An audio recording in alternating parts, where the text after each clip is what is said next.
जी नमस्कार, सभी का स्वागत है अध्ययन मंत्र में। और मैं राहुल सिंह। ठीक है। देखिए भाई, आज मैं सीटेट के लिए एक टॉपिक लेकर आया हूँ, बहुभाषिकता, जिससे अमूमन बहुत सारे प्रश्न आ जाते हैं और बच्चे बेफजूल में कई बार उसमें फंसे रहते हैं। आप अगर 6 या 7 बात बहुभाषिकता पे याद रखेंगे तो हो जाएगा। ये क्या? देखिए, आइए मिलते हैं।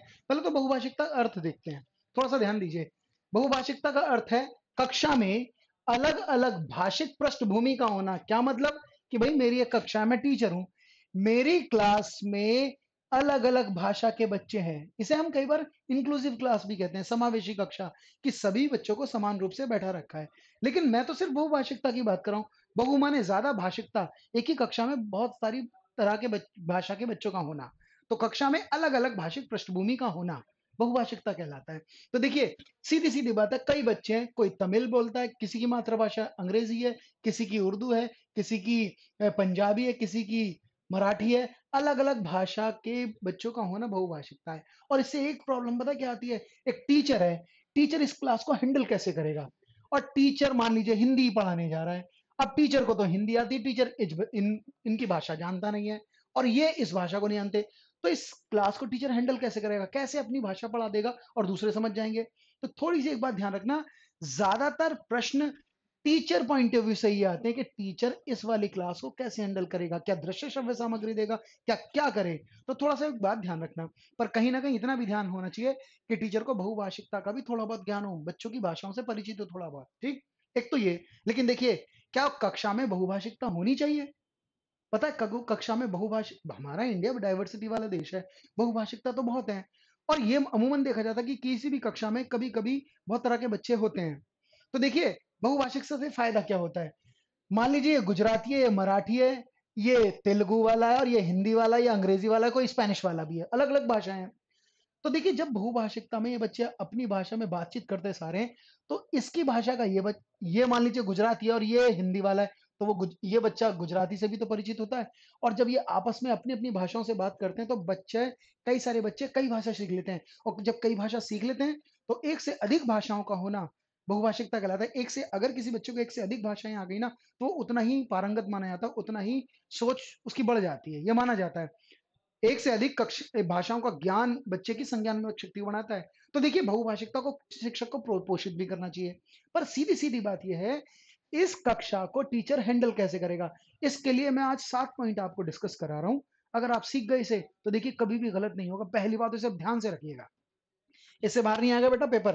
मैं पहली बात करने जा रहा हूं, मैं टीचर हूं, अब मैं इस क्लास को हैंडल कैसे करूंगा। पहली बात, सबसे पहले जब भी बहुभाषिकता हो तो टीचर, पता है पहले जिक्र क्या है? सबसे पहले टीचर को बच्चों की बहुभाषिकता का सम्मान करना चाहिए। अगर मैं उनकी भाषा को सम्मान नहीं करूंगा, उसे डांटता रहूंगा, तो वो खामोश हो जाएगा।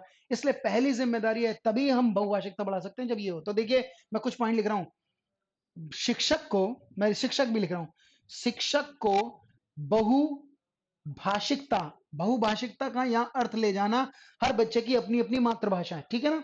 शिक्षक को बहुभाषिकता, शिक्षक को बहुभाषिकता का आदर, ये ध्यान रखना। और कोई टीचर अगर बहुभाषिकता का आदर, किसी की मातृभाषा का आदर सम्मान करती है, तो उसकी बहुभाषिकता को बढ़ावा दे रही है। क्योंकि अगर आदर सम्मान करोगे तो बच्चा बातचीत करेगा, और बातचीत होगी तो भाषा बढ़ेगी। तो पहली चीज तो ध्यान रखना, हमेशा प्रश्न ही शिक्षक के पॉइंट ऑफ व्यू से आते हैं। तो आप देखिए, शिक्षक को बहुभाषिकता का आदर व सम्मान करना चाहिए। और चाहिए नहीं, अनिवार्य है, ये करना ही है अगर इंक्लूसिव क्लास है। ठीक है ना? आजकल ये प्रश्न बहुत आते हैं। सम्मान करना चाहिए, एक तो ये पॉइंट सीखा है ना, सम्मान करना चाहिए। ठीक है। बच्चों की भाषा का आदर सम्मान हो, ये बात फाइनल है। कक्षा के अंदर होगा तो बच्चा बातचीत करेगा। दूसरी चीज, दूसरा क्या करना है? अगर बहुभाषिकता को बढ़ावा देना है, क्योंकि बहुभाषिकता से बहुत सारी भाषाएं का ज्ञान मिलेगा और शायद बहुत सारे कॉन्सेप्ट सीखेगा। तो देखिए, दूसरी चीज एक हमेशा ध्यान रखना, पहले तो बहुभाषिकता का आदर सम्मान करें। दूसरा, बहुभाषिकता में बातचीत करने के भरपूर अवसर दें, क्योंकि जितना बच्चा बातचीत करेगा उतना दूसरी भाषाओं से परिचित होगा। तो टीचर रोकेगा टोकेगा नहीं। तीसरी बात ध्यान रखना, बहुभाषिकता में, या शिक्षक के पॉइंट ऑफ व्यू से बता रहा हूं, टीचर के पॉइंट देखना तो टीचर को है सुधारना। बहुभाषिकता में बातचीत, बातचीत, बातचीत, या मैं कह दूं संप्रेषण, कम्युनिकेशन, है ना? बातचीत करने के, एक वर्ड मैं लिख रहा हूं स्वतंत्र, ये पॉजिटिव वर्ड होते हैं, स्वतंत्र व भरपूर, भरपूर अवसर मिलने चाहिए या टीचर उपलब्ध कराए। टीचर इस बात को इग्नोर करेगा कि बच्चे अपनी भाषा में बातचीत ना करिए, ना ये नहीं कहेगा, वो बातचीत करवाए। क्यों? क्योंकि और बच्चे दूसरी भाषाओं से परिचित होंगे। तो बहुभाषिकता का जब भी प्रश्न आएगा तो ध्यान रखना बातचीत करने के स्वतंत्र और अवसर मिले। ठीक है, दूसरी बात, दो बात हुई। तो शिक्षक पढ़ाने से पहले बहुभाषिकता क्लास में ये नजरिया रखे, आदर सम्मान करेगा और बातचीत करने के भरपूर अवसर देगा, बहुभाषिकता बढ़ेगी। तीसरी चीज, थर्ड, अच्छा शिक्षक क्यों बातचीत करने के अवसर दे? वो इसलिए क्योंकि बच्चों की जो बहुभाषिकता, बच्चों की जो मातृभाषा है, वो उसकी इज्जत, उसकी अस्मिता, उसकी प्रतिष्ठा से जुड़ी होती है, उसकी सोच पर निर्भर करती है। अगर बच्चों को हम बातचीत करने के भरपूर अवसर नहीं देंगे, तो बच्चा खामोश हो जाएगा और डल होने लगेगा। ये बात ध्यान रखना। तो तीसरा पॉइंट मैं यहां बता रहा हूं। थर्ड पॉइंट, मेरे पास जगह नहीं है, मैं इसे मिटाता जाऊंगा, 2 पॉइंट हो गए। तीसरी बात हमेशा ध्यान रखना बच्चे, कि बहुभाषिकता, इसे नोट करना और इसमें बहुत प्रश्न आएंगे। बहुभाषिकता बच्चे की, ये ध्यान रखना, मैं बहुभाषिकता का मतलब है बच्चों की अपनी मातृभाषा। बहुभाषिकता बच्चों की अस्मिता, अस्मिता, कभी कभी होगा प्रतिष्ठा, प्रतिष्ठा, या आएगा विचार प्रक्रिया, उसकी विचार प्रक्रिया को डिपेंड को पर निर्भर करता है। बहुभाषिकता बच्चे की अस्मिता, प्रतिष्ठा, या प्रतिष्ठा माने इज्जत, अस्मिता माने भी इज्जत, या फिर विचार प्रक्रिया, उसकी सोचने के ढंग। अरे कोई भी बच्चा पता है किस भाषा में अच्छा सोच सकता है? अपनी मदर टंग में सबसे अच्छा डिफाइन कर सकता है वो। तो विचार प्रक्रिया से जुड़ी होती है। मैंने अब तक 3 बात बताई, क्या? कि शिक्षक पढ़ाने से पहले दूसरों की भाषा को आदर सम्मान करेगा, आदर सम्मान करेगा तो बातचीत करेगा, भाषा बढ़ेगी। दूसरी चीज बताई, बहुभाषिकता में बातचीत करने के भरपूर अवसर दे। अवसर मिलेंगे तो बच्चा बातचीत करेगा, भाषा आएगी। एक तीसरी चीज, बहुभाषिकता में रोक टोक नहीं करनी चाहिए, जबकि वो क्यों? क्योंकि उसकी बहुभाषिकता बच्चे की इज्जत, प्रतिष्ठा और उसके विचार प्रक्रिया से जुड़ी है। अगर आप उसमें रोक टोक करोगे, मना करोगे, तो दिक्कत आएगी। ठीक है ना? तो तीसरी बात ये रही। चौथी बात, नंबर 4, चौथी बात क्या है? ठीक है, ये 4 हो गई। कई बार आता है कि टीचर, देखिए बहुत इंपॉर्टेंट बात लिख रहा हूं, चौथी बात ध्यान रखना, टीचर को लक्ष्य, देखिए मान लीजिए अगर मैं हिंदी का टीचर हूं और मैं पढ़ाने हिंदी में जाऊंगा और दूसरे की बच्चों की भाषाओं से परिचित नहीं हो, तो पढ़ाना बड़ा मुश्किल है। इसलिए टीचर को जो लक्ष्य भाषा है, टारगेट लैंग्वेज जो है, जो वो पढ़ाएगा, उसके अलावा बच्चों की बहुभाषिकता का पूरा ज्ञान तो ना हो, पर उनसे बातचीत करते समय थोड़ी बहुत उनकी भाषा का ज्ञान अवश्य हो। सीधी सीधी बात है, एक चीज हमेशा ध्यान रखना। चौथी चीज शिक्षक के पॉइंट से बता रहा हूं, अगर इस क्लास को टीचर हैंडल कैसे करेगा जब इंक्लूसिव क्लास है। इंक्लूसिव क्लास बहुत अच्छी हो सकती है सभी बच्चों के लिए, और सभी बच्चे प्रगति कर जाएंगे बशर्ते शिक्षक अच्छा है। पर शिक्षक पढ़ाने से पहले क्या करेगा? अरे आधा काम तो बच्चे खुद ही कर जाएंगे, आपस में बातचीत करेंगे। वही चीज मैं नोट करा रहा हूं तुम्हें। देखिए चौथी चीज, एक बात ध्यान रखना, शिक्षक को, मैं लिख रहा हूं, शिक्षक को लक्ष्य भाषा, लक्ष्य भाषा के साथ साथ, लक्ष्य भाषा मतलब, अरे जो वो पढ़ाएगा क्लास में, मैं हिंदी पढ़ाऊंगा, कोई इंग्लिश पढ़ाएगा, टीचर को लक्ष्य भाषा, टारगेट लैंग्वेज, लक्ष्य भाषा के साथ साथ बच्चों की, बच्चों की बहुभाषिकता, बार बार मैं इस वर्ड को नोट कर रहा हूं, आप इसकी जगह मातृभाषा भी रख सकते हैं, बच्चों की मातृभाषा, बच्चों की बहुभाषिकता का थोड़ा बहुत, मैं सारा तो नहीं लिख रहा हूं, पर इतना ध्यान रखना, थोड़ा बहुत ज्ञान अवश्य हो। क्यों? क्योंकि अगर ज्ञान नहीं होगा तो शायद टीचर अपना कंटेंट नहीं दे पाएगा, है ना? जब बच्चे ही दूसरी भाषा से परिचित हो रहे हैं, और मान लीजिए किसी टीचर को ये ज्ञान नहीं है, दूसरे की भाषा नहीं आती, तो देखिए टीचर क्या करे, टीचर उनके साथ बैठे लंच करे, और लंच करेगा तो अपनी बात में इधर उधर बात करेंगे, तो कहीं ना कुछ तो रिसीव करेंगे ही करेगा, है ना? तो शिक्षक को ज्यादातर वक्त बच्चों के साथ बिताना चाहिए ऐसी कक्षाओं में। तो ये चौथा पॉइंट है बहुभाषिकता की निश्चितता करने के लिए, उसकी क्लास के लिए, कि टीचर को लक्ष्य भाषा के साथ साथ दूसरों की भाषाओं का ज्ञान हो।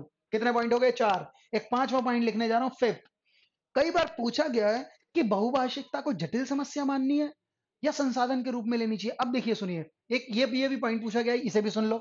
असली में टीचर को ऐसा लगता है कि जब वो हिंदी पढ़ाने जा रहा है, कोई इंग्लिश पढ़ाने जा रहा है, इसे यही भाषा आती है और बच्चों की भाषा अलग है, तो बड़ा मुश्किल होगी कि ये कैसे पढ़ाए। तो देखिए कई बार ऐसा लगता है ये समस्या है, पर टीचर को समस्या नहीं मानना चाहिए। टीचर को तो बहुभाषिकता को संसाधन, रिसोर्स बना ले। कैसे? कि वो उनकी भाषा में बातचीत करे, बच्चों को बातचीत करने का अवसर देगा तो दूसरी बच्चे भाषा सीख जाएंगे, नहीं सीख जाएंगे, यानी बच्चा एक दूसरे की बात बात से परिचित होंगे, बहुभाषिकता को कठिनाई नहीं माननी, रिसोर्स बना लेना है कि किस तरह से वो समझाए। मान लीजिए मैं हिंदी सिखा रहा हूं और मुझे बच्चों का ज्ञान नहीं है, तो एक काम करो, एक तो हिंदी भाषी बच्चा होगा, ये तो मेरी बात समझेगा। क्या ये बच्चा अगर इन दोनों की भाषा जान गया बोलते बोलते, तो क्या ये अपने वर्ड में समझा देगा? तो बहुभाषिकता को बोझिल, जटिल, कठिन या समस्या नहीं मानना चाहिए, जबकि संसाधन के रूप में लेना चाहिए, उसे रिसोर्स बना लेना चाहिए। तो ये पांचवा पॉइंट ध्यान रखना, बहुभाषिकता बहुभाषिकता रिसोर्स होनी चाहिए, जटिल समस्या नहीं होनी चाहिए। बहुभाषिकता, मेरी बात शायद समझ रहे होंगे आप, बहुभाषिकता को बोझिल, पहले तो बोझिल माने जो बोझ से भरी है, बोझिल, या फिर कभी कभी आता है जटिल, जटिल जटिल माने कठिन, समस्या ना मानकर, ना मानकर उसे रिसोर्स, संसाधन, संसाधन, संसाधन बनाना चाहिए या संसाधन के रूप में लेना चाहिए? संसाधन के रूप में लेना चाहिए। अब तक मैं थोड़ा सा रिपीट करता हूं, एक पॉइंट और है इसमें, दो पॉइंट के आसपास होंगे। मैंने बताया टीचर इस क्लास को हैंडल कैसे करेगा। सबसे पहले बच्चों की भाषा को आदर सम्मान करना है, ठीक है। दूसरी बात, बच्चों को बातचीत करने के विभिन्न अवसर देना है। तीसरी बात कि बहुभाषिकता तो बच्चों की अस्मिता से जुड़ी है, इसलिए रोक टोक नहीं देनी है। चौथी बात मैंने बताई कि टीचर को लक्ष्य भाषा के साथ साथ बच्चों की भाषा का थोड़ा बहुत ज्ञान हो। और पांचवी चीज मैंने बताई कि बहुभाषिकता को कभी भी जटिल समस्या नहीं माननी, चाहे कितने कठिन देखे, हमें उसे संसाधन के रूप में इस्तेमाल करना चाहिए। कितनी हो गई? पांच। छठी चीज, छठा चीज देखिए भाई, सिक्स चीज जो है, जो लास्ट पॉइंट है इसमें जो मैं लिखता हूं, छठी बात कि बहुभाषिकता में शिक्षण सहायक सामग्रियों का प्रयोग करना आवश्यक है। टीचिंग एड्स कैसे? मान लीजिए मैं कोई भी टॉपिक पढ़ा रहा हूं, मान लीजिए कोई मान लीजिए मैं हिंदी में कह रहा हूं चिड़िया, है ना, चिड़िया के बारे में पढ़ा रहा हूं, लेकिन रशियन बच्चा चिड़िया को नहीं जानता, वो तो बर्ड जानता है अगर देखा जाए। मुझे बच्चे की भाषा से परिचित नहीं हूं मैं, और मैं पढ़ा रहा हूं चिड़िया, है ना, लेकिन क्या चिड़िया को पढ़ाऊंगा तो कैसे पढ़ाऊंगा? इसके लिए ना टीचर को टीचिंग एड्स ले जाना चाहिए। कहीं ना कहीं मैं चिड़िया का एक चित्र ले जाऊंगा। अच्छा, मैंने कहा ये चिड़िया है, इस तरह से समझाने लगा, तो क्या इस टीचिंग एड से रशियन वाला इसे किस भाषा में कहता है ये तो जानता ही नहीं जानता है। सही मायने में है कि बहुभाषिकता वाली कक्षा में शिक्षण सहायक सामग्रियों का प्रयोग किया जाए। और कौन सी वाली? सुनने वाली या दृश्य श्रव्य? देखिए तीन तरह की शिक्षण सामग्री होती है, श्रव्य सामग्री, सुनने वाली, दृश्य सामग्री। एक होता है दृश्य श्रव्य सामग्री, ऑडियो विजुअल एड्स। हमेशा ध्यान रखना, बहुभाषिकता, ये ध्यान रखना, ये अनिवार्य चीज है, पक्ष बता रहा हूं मैं। बहुभाषिकता में या बहुभाषिकता वाली कक्षा में, बहुभाषिकता वाली कक्षा कक्षा में दृश्य, ये ध्यान रखना, कई बार प्रश्न आते हैं दृश्य श्रव्य, और वो रुचि के अनुसार होता है, बच्चे की रुचि के अनुसार दृश्य श्रव्य सामग्री अपनानी चाहिए। बहुभाषिकता वाली कक्षा में दृश्य श्रव्य, ऑडियो विजुअल एड्स, दृश्य श्रव्य सामग्री का प्रयोग करना, मैं तो कभी कभी लिख देता हूं अनिवार्य है, कंपलसरी है, लिखें आप, अनिवार्य है। तो थोड़ा सा बात ध्यान रखना, हमने आज बहुभाषिकता पे बात की, कितने पॉइंट हुए? करीबन हमने 6 पॉइंट कर लिया। अगर ये 6 पॉइंट अब तुम अपने पास रखोगे तो बहुभाषिकता पे भी गलत नहीं होता। इसलिए बच्चों को अवसर दिए जाएं बहुभाषिकता में बात करने के लिए, ठीक है। तो भाई ये मेरी तरफ से एक वीडियो थी, इसे थोड़ा सा समझिएगा। तो बहुभाषिकता थी आपके लिए। धन्यवाद, जय हिंद। आपको वीडियो कैसी लगी ये आप बताइएगा, ठीक है। चलिए, धन्यवाद।